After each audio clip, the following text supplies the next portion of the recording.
Hi friends, வாங்க ஒரு ஹைலைட்டான அறுவடையை பார்க்கலாம். வாங்க தோட்டத்தை சுற்றி பார்க்கலாம் ஃபஸ்ட்டு, அப்புறம் அறுவடையை பார்க்கலாங்க. கொடிங்களை முதல்ல பாருங்கள். இன்னும் பரவாயில்லைங்க, நல்லா ஹெல்த்தாக தான் இருக்குது.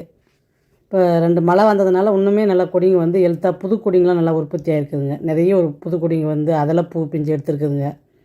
அது வந்து உங்களுக்கு வந்து இன்னும் ஒரு 2 வீடியோ கழித்து நான் கொடுக்குறேங்க. இப்போ வந்து அறுவடை வீடியோ மட்டும் கொடுக்கலான்ட்டு இப்போ கொடுக்குறேங்க. செடி அப்டேட்டுன்னு சொல்லி உங்களுக்கு ஒரு வீடியோ ஒன்று கொடுக்குறேங்க. ஏன்னா இப்போ நல்லா இருக்குதுங்க, கொடிங்க நல்லா ஃப்ரெஷ்ஷாக போகுதுங்க, கொடிங்க பார்க்க அழகாக இருக்குதுங்க. அதனால் வந்து அது ஒரு வீடியோவாக கொடுக்கலான்ட்டு இருக்கிறேங்க. ஏன்னா எனக்கு இவ்வளோ நல்லா கை கொடுத்தது எப்பயுமே கிடையாதுங்க. இந்த முறை எனக்கு இந்த கொடி அவ்வளோ கை கொடுத்ததும் எனக்கு உங்களோட ஷேர் பண்ணி ஆகணுன்ட்டு நான் இந்த விஷயத்தை உங்கள் கூட ஷேர் பண்ணுறேங்க. பீக்கங்காய் கொடியாக இருக்கட்டும், பொடலங்காய் கொடியாக இருக்கட்டும், நல்லா பிஞ்சு எடுத்துருக்குதுங்க. பாருங்கள், ட்ராகன் ஃப்ரூட்டு பூ வச்சுட்டே இருக்குதுங்க. ஆனால் எனக்கு இன்னும் இது ஒரு காய் கூட நான் பறிச்சது கிடையாதுங்க. பூ மட்டும் நல்லா கொடை மாதிரி கொடையாட்டங்குது பாருங்கள் பூ. எனக்கு கமெண்ட்டில் வந்து நீங்கள் இந்த ட்ராகன் ஃப்ரூட்டுக்கு என்ன பண்ணால் பழம் ஆகும் அப்படின்றது எனக்கு தெரியலிங்க. உங்களுக்கு யாருக்காவது அதுக்கு ஐடியா தெரிஞ்சால் எனக்கு கமெண்ட்டில் கொஞ்சம் சொல்லுங்கள். பாவக்காலாம் பாருங்கள், வெள்ளை பாவக்காய் சூப்பராக வந்திருக்குதுங்க இந்த முறைலாம். இந்த முறை உங்களுக்கு வந்து கடைசியில் வந்து எண்டில் பாவக்காய் அறுவடையும் காமிச்சிருக்கிறேங்க. அதனால் நீங்கள் வந்து கடைசி வரைக்கும் வீடியோவை பாருங்கள். நீங்கள் அறுவடை பண்ணுறதை பார்க்கணுன்றதுனால தான் நான் வீடியோ போடுறேங்க. பாருங்கள், பொடலங்காயை அறுவடை பண்ண ஸ்டார்ட் பண்ணிட்டோம். இன்றைக்கும் ஓரளவுக்கு பொடலங்காய் நிறையவே அறுவடை இருக்குதுங்க. பிஞ்சு பாருங்கள், அடுத்த பேட்ச் பிஞ்சு பாருங்கள். பொடலங்காய் பொறுத்த வரைக்கும் பிஞ்சு தொட்ட உடனே கையிலே வந்துடுதுங்க. அந்த அளவுக்கு காம்பு வந்து ரொம்ப சாஃப்டாக இருக்கிற மாதிரி இப்படி தொட்டோம்னா அப்படியே வந்துருச்சுங்க ஒரு பொடலங்காய் பிஞ்சு. அப்புறம் அடாடா தொட்டத்துக்கே கையில் வந்துருச்சு அப்படின்ற மாதிரி ஆயிடுச்சுங்க எனக்கு. அவ்வளோ ஒரு காம்பு வந்து அவ்வளோ ஒரு ஒடிகிற அளவுக்கு தன்மை இருக்குதுங்க. அதுக்கு அவ்வளோ ஒரு சாஃப்டாக இருக்குதுங்க பொடலங்காய் பிஞ்சு. அது பீக்கங்காய் ஒன்று இருக்குதுங்க. இந்த முறை பீக்கங்காய் தான் எனக்கு வந்து ரொம்ப பெருசாக அறுவடைக்கு வரலைங்க. ஆனால் இப்போ வர காயெல்லாம் பார்த்தீங்கன்னா நல்லா லென்த்தாக பிஞ்சு வருதுங்க. உங்களுக்கு நான் வீடியோ கொடுக்குறேங்க. அதை பாருங்கள் எப்படி விடுதுன்ட்டு. நம்ம தண்ணி விட்டாலும் மழை வந்த பின்னாடி காய் வைக்கிறதுக்கும் நம்ம தண்ணி விட்டு காய் வைக்கிறதுக்கும் வித்தியாசம் இருக்குதுங்க. அதனால் அதெல்லாம் பார்த்திங்கன்னா லென்த்தாக இருக்குதுங்க பீக்கங்காய் பிஞ்சு. அதனால் உங்களுக்கு அந்த காயெல்லாம் இன்னும் நல்லா ஆரோக்கியமாக வருங்க. பாருங்கள் எவ்வளோ நீட்டு இருக்குது பாருங்கள் பொடலங்க. இது 1.25 கிலோ வருங்க, அவ்வளோ வெயிட் இருக்குதுங்க இந்த காய். இப்போ 2 பொடலங்காய்க்கு நீல பொடலங்காய்க்கு கல் கட்டி விட்ருக்குறேங்க. பார்க்கலாம் அது நீளமாக வருதா வரலையான்னு பார்க்கலான்ட்டு 2 பொடலங்காய்க்கு கல் கட்டி விட்ருக்குறேங்க. நீளமாக வந்துச்சுன்னா உங்களுக்கு அதையும் நான் ஷேர் பண்ணுறேங்க. அது வந்துச்சுன்னா விதைக்கு ஒன்று விட்டுடலாமான்னு பார்க்குறேங்க. அடுத்த தடவை நம்ம வந்து லென்த்து பொடலங்காய் நட்டு பார்க்கலான்றதுனால ஒரு விதைக்கு ஒன்று விடலாமான்னு பார்க்குறேங்க.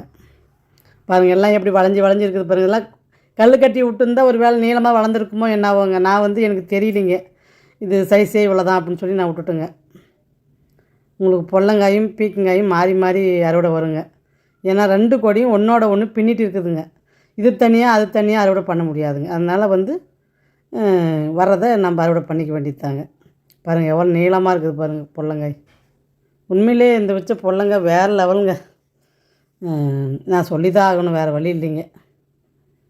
எனக்கே ஆச்சரியம் தாங்கலைங்க. இந்த பொடலங்காய் நம்மளுக்கு எப்படி இந்த முறை இவ்வளோ காய் பிடிச்சிச்சின்னு எனக்கே ஆச்சரியம் தாங்கலைங்க.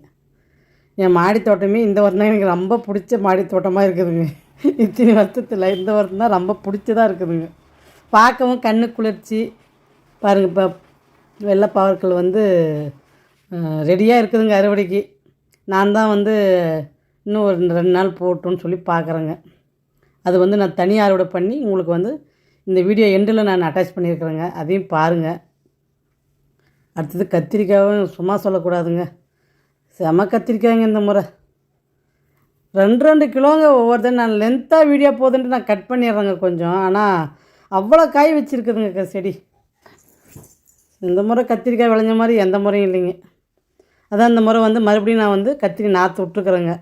சரி, இந்த செடி வந்து கொஞ்சம் அதாவது முத்தனை சைஸுக்கு வந்துடுச்சு, நம்ம இளஞ்செடி 4 செடி நட்டு வைக்கலாம். ஏன்னா இப்போ நட்டால் தான் இது அறுவடை ஆகும் போது நம்மளால் அதுக்கு பலன் வருங்க அந்த காய்.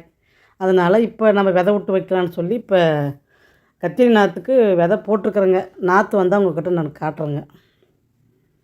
அதனால் இந்த கத்திரி ரகத்தை வந்து நான் விடுறதாகவும் இல்லைங்க. இது நல்லா பூச்சியும் அடிக்காது இருக்குது, நம்மளுக்கு சொத்தலும் இல்லாத இருக்குதுங்க. கத்திரியில் சொத்தல் இல்லை அப்படின்றது எனக்கு ஆச்சரியமான விஷயம் இது ஒன்று தாங்க. அன்றைக்கி கூட நான் உங்களுக்கு வீடியோவில் கத்திரிக்காய் பஜ்ஜி நான் போட்டதை உங்களுக்கு வீடியோவில் நான் காட்டியிருப்பேங்க, கத்திரிக்காய் கட் பண்ணி. அதில் நீங்களே பாருங்கள், ஒரு கத்திரிக்காயில் கூட சொத்துல் கிடையாதுங்க.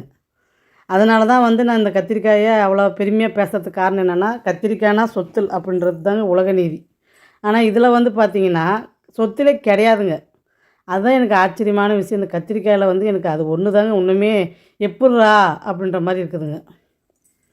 அதனால் ஸ்நாக்ஸ் வீடியோவில் பார்த்தீங்கன்னா உங்களுக்கு அந்த கத்திரிக்காயை நான் கட் பண்ணி காட்டியிருக்கிறேங்க.